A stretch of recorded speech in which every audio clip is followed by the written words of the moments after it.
Pain killers का बहुत ज़्यादा इस्तेमाल जो है किडनीज़ के लिए नुकसान करता है। डायबिटीज़ पाकिस्तान में अनफॉर्चुनेटली दुनिया में सबसे ज़्यादा हो रहा है। गुड फैट्स के लिए जो है आप देसी घी का इस्तेमाल करें, ऑलिव ऑयल का इस्तेमाल करें, नट्स का इस्तेमाल करें। तो ये कौन सा फूड है जो आप खा भी रहे हैं, जिसके बाद ना तो आपको एनर्जी आ रही है, ना आपको सताइटी मिल रही है, तो इसका मतलब ये ग़िज़ा तो नहीं हुई। अस्सलाम वालेकुम नाज़रीन, मशरक़ डिजिटल के साथ मैं हूं मोहम्मद शहवैंस और आज हमारे साथ मौजूद हैं डॉक्टर मारिया यूसुफ, जो कि पॉलिटिकल एक्टिविस्ट भी हैं और पाकिस्तान पीपल्स पार्टी से इनका ताल्लुक़ है। इसके अलावा मेरे ग़िज़ाइयत भी हैं और सोशल मीडिया पे भी जो है वो सोशल मीडिया एक्टिविस्ट भी हैं। लेकिन आज हम इनसे ग़िज़ाइयत के हवाले से सवाल करेंगे। डॉक्टर साहब बहुत शुक्रिया, क्योंकि आजकल पाकिस्तान में काफ़ी इश्यूज़ हैं, हेल्थ इश्यूज़ बहुत ज़्यादा बढ़ते जा रहे हैं। मोटापा का इशू हो, डायबिटीज़ का इशू हो, लोगों की कमज़ोरियाँ जो हैं वो जो है, एक मोटापा ज़्यादा हो रहा है, दूसरा कमज़ोर ज़्यादा हो रहे हैं, लेकिन कोई प्रॉपर जो है वो आप कह दें कि ना इलाज हो पा रहा है या इस तरह से। तो ये बताइए कि एक आम आदमी जो है उसको कब ज़रूरत पड़ती है कि वो मेरे ग़िज़ाइयत के पास जाए, क्योंकि मुख्तलिफ स्टेज होती हैं, तो आप क्या समझती है कब जाना चाहिए?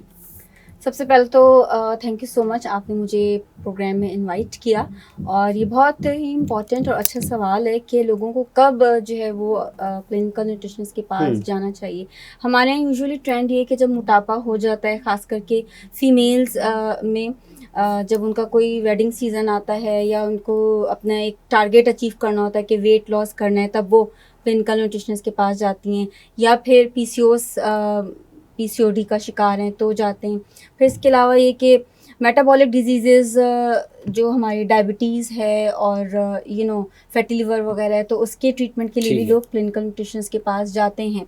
मगर इसकी अवेयरनेस अभी बहुत ज़्यादा नहीं है, मगर जो क्वालिफाइड लोग हैं तो उनको थोड़ा बहुत अवेयरनेस है और वो अपनी माहिर ग़िज़ाइयत से रुजू करते हैं कि हम अपना क्या डाइट प्लान फॉलो करें कि हम जो है अपना वेट कंट्रोल कर सकें, वेट रिड्यूस कर सकें, पीसीओएस ट्रीट कर सकें और दूसरी मेटाबॉलिक डिजीज़ को हम जो है मैनेज और ट्रीट कर सकें। अच्छा डॉक्टर साहब, मुझे ये बताइए, हम देखते हैं कि थोड़ा सा इशू किसी को बना, अगर सर में दर्द है या पेट ख़राब है या कोई भी मैदे वगैरह का इशू है, तो हम एक टैबलेट खाते हैं, वक्ती आराम मिलता है और फिर दोबारा हफ्ते बाद या 2 हफ्ते बाद वही सिचुएशन क्रिएट हो जाती है।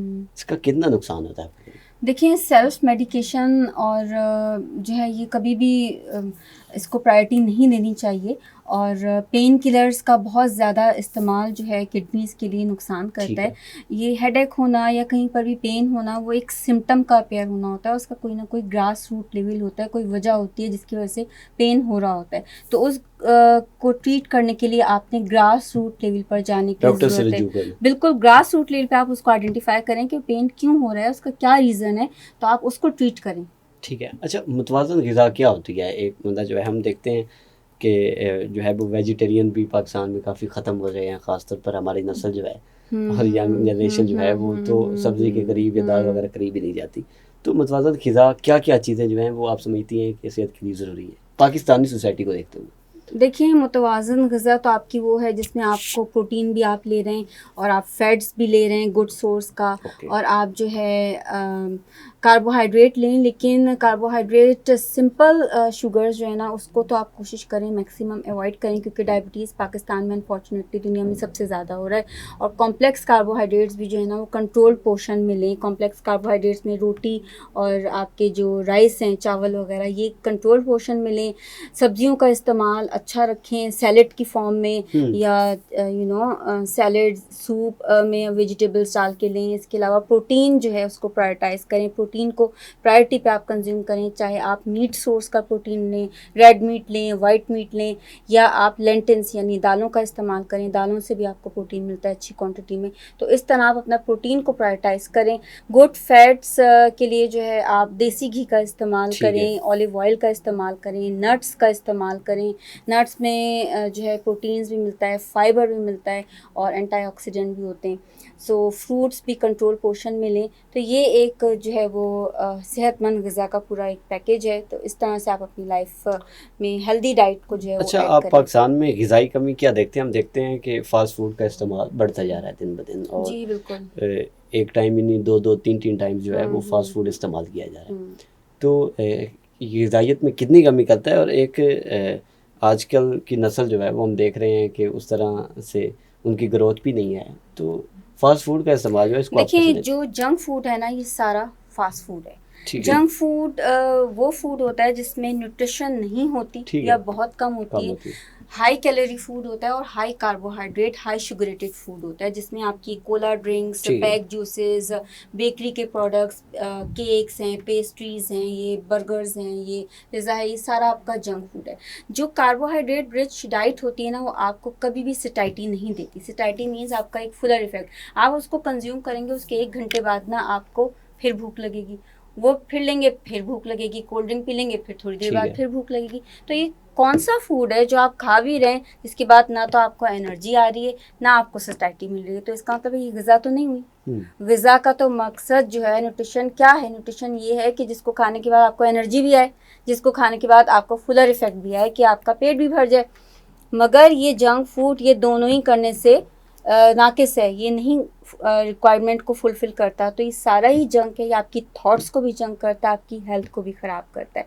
तो हाई कार्बोहाइड्रेट डाइट, हाई शुगरेटेड चीज़ों को अवॉइड करें और हेल्दी डाइट की तरफ आएँ, जिसमें प्रोटीन को प्रायोरिटाइज़ करें, जिसमें वेजिटेबल्स को प्रायोरिटाइज़ करें, जिसमें आप गुड फैट्स को प्रायोरिटाइज़ करें, और कार्बोहाइड्रेट को जो है ना, वो अब देखिए कल्चर का हिस्सा है, मुकम्मल क्रॉस तो नहीं लगा सकते, लेकिन मैक्सिमम क्रॉस ज़रूर लगा दें। अच्छा डॉक्टर साहब, हम देखते हैं कि पाकिस्तान के बहुत से इलाकों में साफ़ पानी की कमी का काफ़ी इशू है, और जिसकी वजह से बहुत सी बीमारियां भी जन्म देती हैं। खुराक अगर देसी चल भी रही है या वेजिटेरियन भी लोग हैं, लेकिन पानी की कमी है, साफ़ पानी की कमी है। तो कितना बड़ा ये फैक्टर है? कौन कौन सी बीमारियां जो हैं वो साफ़ पानी ना पीने से पैदा होती हैं? देखिए, पानी तो ज़िंदगी है, और सर्वाइवल के लिए आपको पानी बहुत ही ज़रूरी है।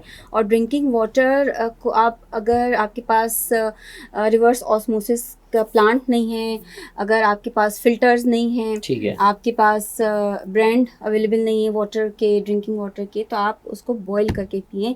क्योंकि अगर आप बॉयल पानी नहीं पीते तो आम जो वाटर होता है उसमें बहुत सारे जर्म्स, एमीबा वगैरह होते हैं, और जो कॉलेरा, डाइसेंट्री कॉज करते हैं, हैज़ा और इस तरह की बीमारियां कॉज करते हैं, ये इन्फेक्शियस डिजीज़ कॉज करते हैं। तो उनसे बचने के लिए ज़रूरी आप अपने पानी को बॉयल करें, और 10 मिनट तक उसको बॉयल करते हैं, ताकि उसमें मौजूद तमाम जर्म्स जो हैं वो ख़त्म हो जाएं। उसके बाद आप उसको ड्रिंकेबल बना सकते हैं। बिल्कुल, ये प्रैक्टिस मोस्टली इसके अलावा डिफरेंट वाटर प्योरीफायर्स भी अवेलेबल हैं मार्केट में, कि आप उसको अगर उसमें डाल दें तो जो है आपका वाटर जो है ड्रिंकेबल हो जाता है। प्लांट्स वगैरह के लिए जो है वो काम कर रही है। आरओ प्लांट्स तो एटलीस्ट मैं समझती हूँ कि हर घर में अपना एक आरओ प्लांट होना चाहिए, एक फ़िल्टर प्लांट होना चाहिए, स्मॉल फ़िल्टर, जो कि बहुत ज़्यादा कॉस्टली भी नहीं है। उसमें एक मेम्ब्रेन भी लगी होती है, एक मेम्ब्रेन का फ़िल्टर होता है और एक यूवी का फ़िल्टर होता है। ये आपके वाटर में मौजूद जो जर्म्स हैं, जो डाइसेंट्री कॉज करते हैं, जो कॉलेरा कॉज करते हैं, जो डिफरेंट स्टमक के इन्फेक्शन कॉज करते हैं, उनको किल करता है, उनको डिस्ट्रॉय करता है,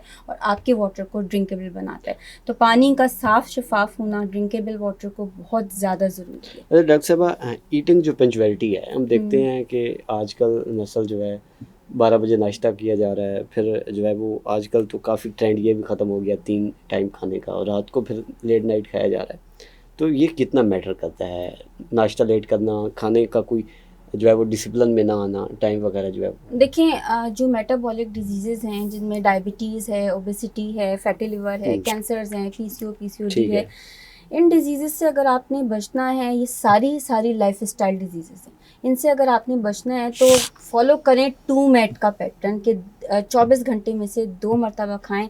सुबह का नाश्ता आपने अगर 8 बजे किया है, अच्छा हेल्दी नाश्ता, बॉयल एग्स लें या ऑमलेट्स लें, और साथ में पराठा आप खा सकते हैं, या ओट्स खा सकते हैं, पोरिज खा सकते हैं, ये लें। उसके बाद रात का खाना 8 बजे। बाकी जो गैप है उसमें आप जो है टी ले सकते हैं, कॉफ़ी ले सकते हैं, सैलड ले सकते हैं। कोशिश करें जंक फूड से मैक्सिमम अवॉइड करें, लेकिन अगर कहीं बहुत ही आपको ज़रूरत है या क्रेविंग हो रही है तो बहुत कम पोर्शन। अच्छा, हम देखते हैं ज़्यादातर लोग जो है वो गैप बहुत ज़्यादा आ जाता है खाने में, तो मैक्सिमम कितना होना चाहिए? देखिए, 8 to 10 आवर्स जो है ना वो होना चाहिए। बाकी अगर जो लोग इंटरमीडिएट फास्टिंग का पैटर्न फॉलो करें तो वो 16 घंटे की फास्टिंग होती है, और फिर 6 से 8 घंटे उनका ईटिंग विंडो होता है, जिसमें उन्होंने अपना हेल्दी फूड खाना है। अच्छा, एक कॉन्सेप्ट मैं आपको ये भी बता दूं कि जो लोग इंटरमीडिएट फास्टिंग फॉलो करते हैं तो उनके दिमाग में शायद ये एक गलत फहमी हो जाती है कि हम 16 घंटे तो हम फास्टिंग कर लेंगे, लेकिन उसके बाद जब उनका ईटिंग विंडो ओपन होता है तो उसमें फिर वही जंक फूड खाते हैं।